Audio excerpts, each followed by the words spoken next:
Hey guys, what's going on? My name is Lawrence Rabinowitz, motorcycle accident survivor. December 16, 2005 was the day that my life was taken away from me. December 16, 2005, I had died. When I say I died, I really mean dead. 3 times. My heart stopped 3 times. I was resuscitated multiple times. I was airlifted to Jackson Ryder Trauma Center in Miami, Florida. And a few months later, I'd like to say, is when I was reborn. I was left completely paralyzed at first. The doctors were trying to convince my mother and my family to sign the paperwork to disconnect me from life support. You know, my mom was a very tough woman. It was either let her son go or keep me suffering and praying together with my family and friends that I wake up one day. She did the right thing. She really did the right thing. She stuck it out. She put her chin up. She shed tears. I wasn't awake. I don't know what she'd shed, but I'm pretty sure she shed buckets and buckets and buckets of tears because her son was dying. The doctors already had given up on me. They said I wasn't going to make it. They said I had a brain injury or brain damage, whatever terminology they used at the time. I don't know what it was. But I had dislocated my left shoulder. I broke my right forearm, had gangrene. My liver exploded in 3 pieces. They cut me open, they sewed me together, internally bleeding, 17 fractures in my face, hematoma in the brain, I had a broken right femur, hip replacement, all that. I lost 92 pounds. I was in a wheelchair for God knows how long, months, a year, until I was able to regain muscle in my legs, learn how to walk and talk. It took me months. It took me many, many months for me to talk again, walk again, learn my name, learn my mother's name, my family, everything. I had to learn all over again. At the age of 18, I was practically going to preschool and kindergarten again. And here I am, fast forward from 2005 to today, 2019. Life has battles. It put me through a big test, challenge, and here I am. Memory a lot better, and me a lot better. My situation, I'm independent again. I don't have to depend on nobody to feed me anymore or dress me, because my mom was dressing me for a very long time. I was already a teenager, an adult, and my mom was showering me, dressing me, bathing me, feeding me. My mom was doing everything for me. My mom was a very, very tough woman. I really feel bad for my mother. I owe my mom my life again. After giving me life, she gave me life twice. I don't know how to repay my mom. I couldn't afford to repay my mom. There's no amount of money, there's no amount of dollar bills in this life that nobody has that can pay my mom back for what she deserves. I'm sure that also goes for a lot of other people in my family, but I focus on my mom because I came out of her and I was dying in front of her. And so my mom did a great job. My mom put me back on my feet. And no matter what, my mom has always given her all just to get me back to where I am now. I suffered major depression after finally coming to my senses. I suffered major depression. Although many people, when they go through something tragic or any type of depression, they turn to smoking, drinking. I never smoked. I never drank. It wasn't my thing. I became addicted to something else. life, which tore my family apart, which turned many people against me. People don't trust me. That addiction is called gambling. I started gambling when I was, I want to say, 19 maybe? 18, 19, 20?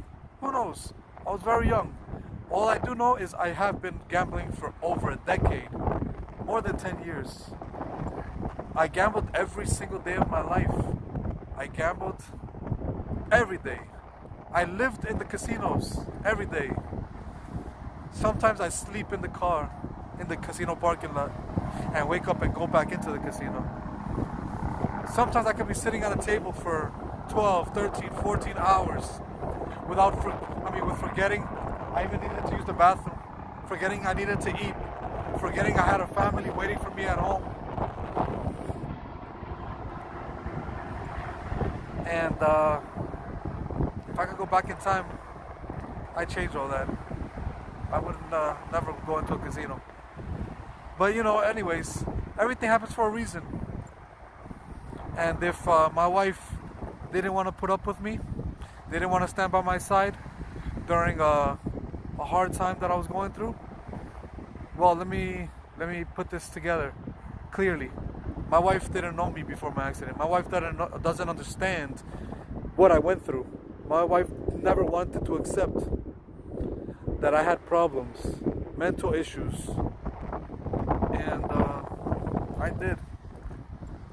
It was always a battle, a constant battle deep within myself, that I couldn't win. I never could win. And I know I needed help. And it was hard for me to accept that. I had this ego problem, this thing that, no, I could do it myself. But you know what? I fell hard, and I fell hard many times. I've been very close to homelessness. If it wasn't for my mother, again, I owe everything to my mom. If it wasn't for my mother, I would be homeless. I would be wearing the same stuff every day. I wouldn't be able to eat. I'd be eating out of garbages every day. And that's it. So let me just fast forward, because again, this is not scripted. I just decided to come on because I've been waiting for many years to do something like this, to be waiting to put my face on a camera and record myself speaking and telling you guys what I went through. This is only my very first video, so it's kind of raw, and you should see more of me, better videos. But anyway, I was born in New York, Queens, raised mostly in Miami, lived all my life back and forth. I moved back to New York in December of 2018. Here I am. Look at that beautiful city. I mean, New York, when you're actually standing inside of New York, in my personal opinion, is very ugly and dirty and nasty and trashy. But from the other side, right now I'm in Jersey, it's a beautiful view actually right now. That's New York City for you. Look at that. That's where I guess the World Trade Center used to be, I think. I don't even know it like that, but there's the New York skyline. Okay. Well, my thing has always been that I wanted to help people. I want to motivate people. I want to share with you guys what I went through, how I went through it, because I was always contemplating suicide. I was never happy with what I was left to be. I wasn't comfortable in my body. I used to be very, very, very handsome, very in shape, very muscular, very physically attractive, and now I'm left here like this. I mean, my face, I guess, is okay. I'm talking about other things I have in my body, like scars and broken bones and dislocations and all that. And this also, I'll share you guys. This tooth, I broke my jawbone in the accident, and I can never get that tooth repaired. I had braces. I straightened out my teeth, but when they removed the braces, it went back because they decided to just put braces and not fix my bone. So I really am nervous of talking. I hate this. I don't like to smile much because when I smile, it looks like that. That's disgusting. I used to have a Colgate smile. Yeah, I like to think of myself how I used to be in the past. A lot of people say stop living in the past, stop living in the past. But it's not that I live in the past, it's just more like I miss what I looked like. Yeah, I'm 32 years old today. My accident happened when I was 18, so yeah, it was a long time ago. But regardless, I would look different if my accident never happened.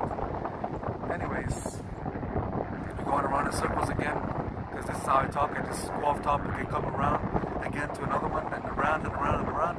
Sorry, a lot of people, they find it annoying. But I just talk like that. It's a memory problem, I guess, or lack of coordination. Again, I'm a motorcycle survivor. Here I am, trying my best. I'm only as nice as I possibly could be. I treat everybody the way I want to be treated. And moving forward in life. I live for my kids. I don't have any friends. I don't have a single friend. Nobody. And my best friend, his name is Julian, and his baby brother Johan. My two boys, my now 16-year-old and my 3.5. I think about them and they're my life.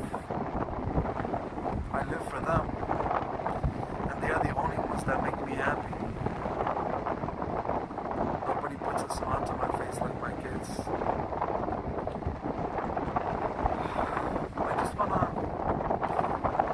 I'm a family person. I love my family. I love my mom, my grandma, my sister, my brothers, my father, my everybody.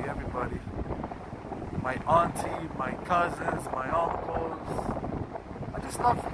I'd much rather be around my family at a family reunion, a birthday party, a barbecue, or something, than be in a club or getting wasted or doing any stupid things. I enjoy it.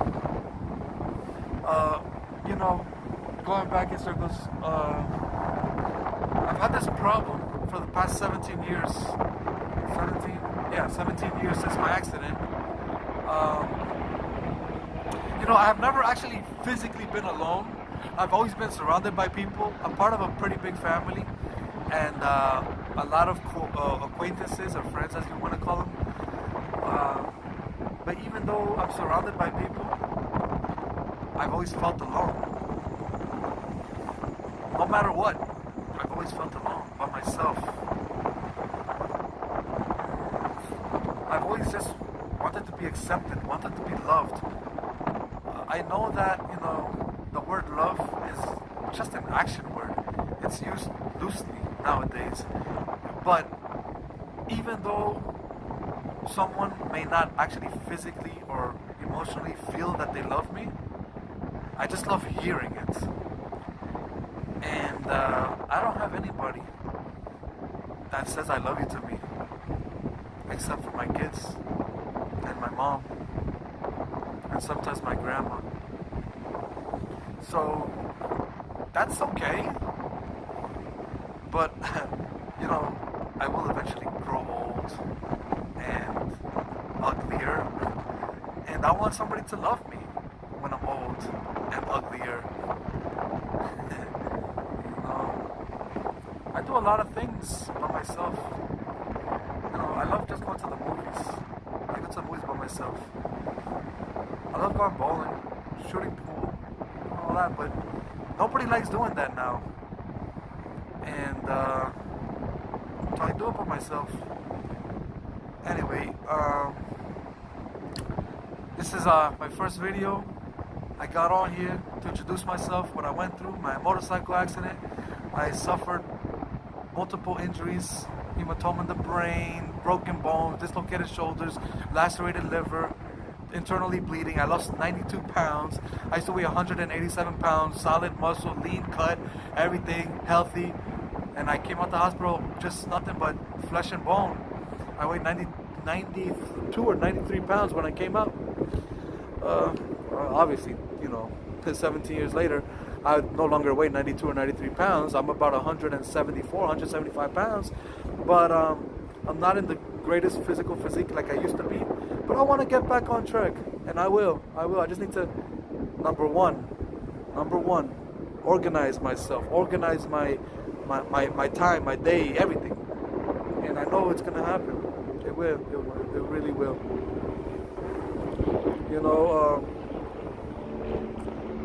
I love life.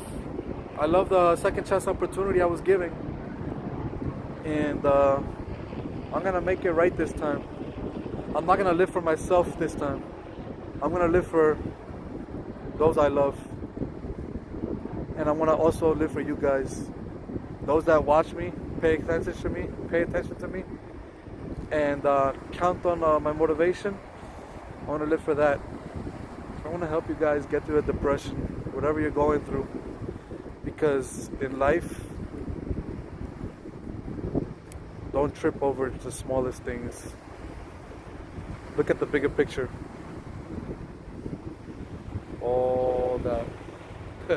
The bigger picture. Life is too great to stumble over little things, to stress yourself over nothing. Because so what if your husband or wife stole $25,000 from you? So what if your mother, father, son, daughter stole $100,000 from you? So what your house was burned down? So what the hurricane tore your house and business down? So what the thieves robbed your car or your jewelry? So what if you fell and you broke and lost an arm? So what if you're missing a leg? So what? You're still alive. Life is beautiful. You can still see the trees. You can still see the animals. You can still smell the fresh breath air. I mean, you can still take a fresh breath of air. And no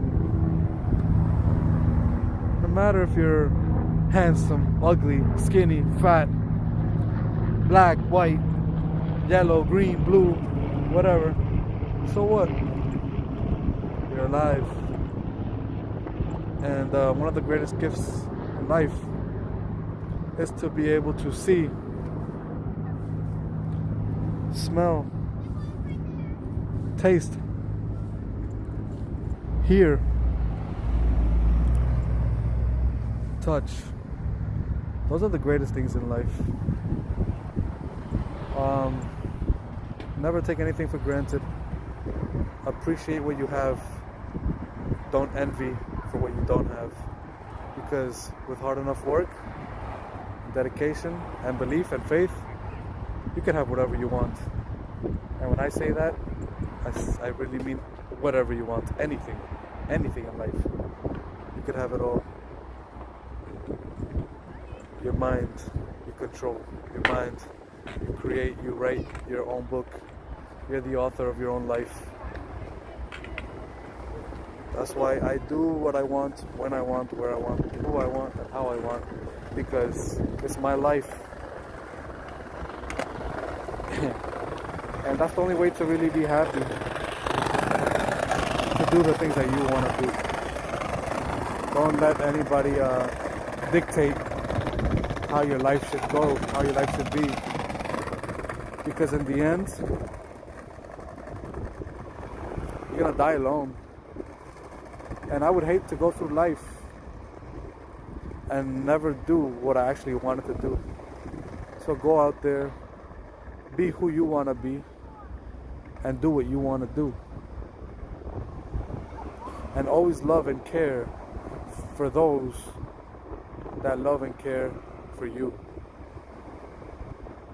Don't waste your time trying to love somebody that doesn't love you. I've done that for a long time. I was left ashamed. I was left heartbroken and depressed. So again, my name is Lawrence Rabinowitz, and I'll be trying to give you guys better content. I love you.